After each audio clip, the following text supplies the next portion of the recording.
Chapter 9, the 60s. The true start, I think, of rock and roll as we tend to think of it. It's a very turbulent time, though. We have the Vietnam War. Drugs are a huge issue, much like they are now still. Civil rights, lots of assassinations of public figures. Country music is still as strong as ever. By everyone. The Beatles' favorite, we'll be talking about the Beatles soon, the Beatles' favorite performer when they came to America was Buck Owens, and if you don't know about him, it's great. El Paso was the number one hit at the time with Marty Robbins. There are new buildings now to discuss. We have the Brill Building in New York, which we talked about before, which used to be Tin Pan Alley, but is now a skyscraper. There's also Gold Star Studios in LA, and Motown in Detroit, Michigan. Those are test questions about these new epicenters of music production. We have a bunch of new dances for the 60s. The twist, Chubby Checker kind of started that out, even though it was Hank Ballard did it first. According to the book, it didn't become popular until 1960 when Chubby Checker featured it on a show called American Bandstand. Discos are starting to pop up every now and then. We have other dances, by the way, like the mashed potato, pony, the bird. If you've ever seen a Austin Powers movie, you've probably seen one of those dances.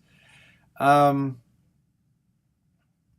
we have next to that right here are a bunch of music producers, and they're frankly very, very important in this time period. These guys right here shaped the sound of the 1960s music.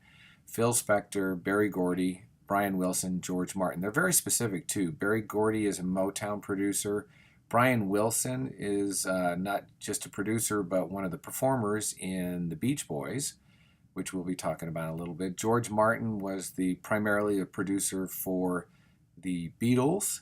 And Phil Spector, very interesting. He's in prison right now. If you want to be kind of shocked, you should see pictures of him now.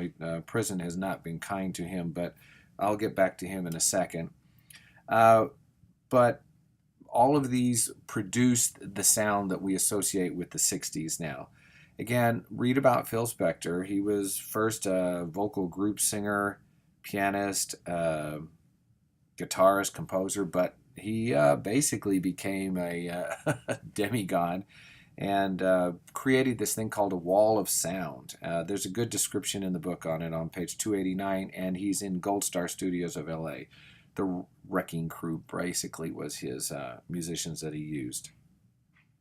There are a lot of Brill Building musicians that are listed in the book. You might look at page 291 for that, if it's the same. I'll have to check those pages now that there's a new edition.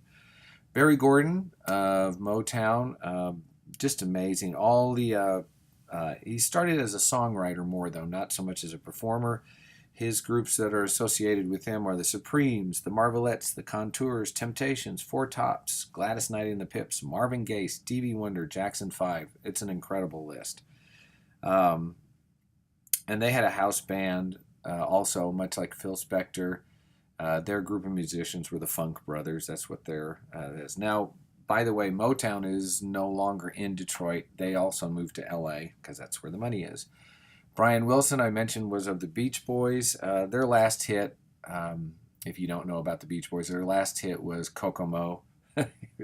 And it's a surfer sound. That's what we associate with them. They're basically, the Beach Boys are like the second generation of rock. We had the British invasion, or the British invasion is happening now also, but the American sound is this surfer sound, basically. And so this is where George Martin comes in also. And if you look at early Beatles stuff, though, you'll see that most of it is just covers of American music like Chuck Berry and Little Richard and Carl Perkins. Their very first album, The Beatles, had 6 covers and 8 original songs.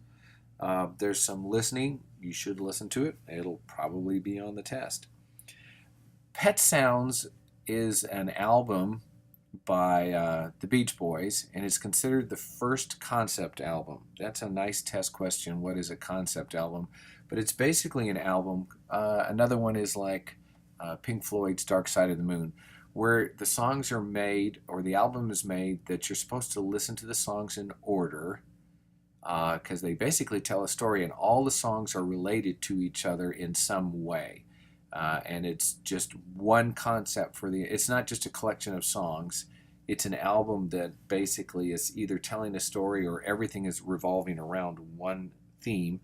And many people consider Pet Sounds to be the finest album produced just for sound quality and production values, probably of all time. But that's just opinions as far as that goes. So, but it is definitely considered one of the most important albums of rock and roll history. The book's definition is an album conceived as an integrated whole with songs in a deliberate sequence. So that's kind of what I said.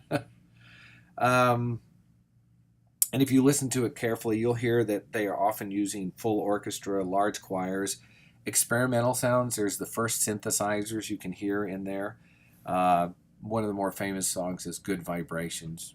If you haven't heard that, you should. Let me move it on then. And then in the Latin stream, the mambo craze is fading away, and the new style of music, and this is a good test question, is the bossa nova. There's a list of some of the more famous Latin performers of the time.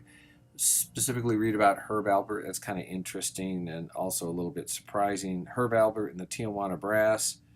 I'd like you to read about it just because it just shows you how commercialization and how you can produce a group of people. And, well, I'll just right off the bat, I'll just tell you right now, there are no Latinos in that band whatsoever. That's kind of like the early jazz issues they had just to basically sell music and make money. But it's an interesting little section. Listen to the music. El Watusi is one of the songs I believe that's on the song list. And that is chapter 9.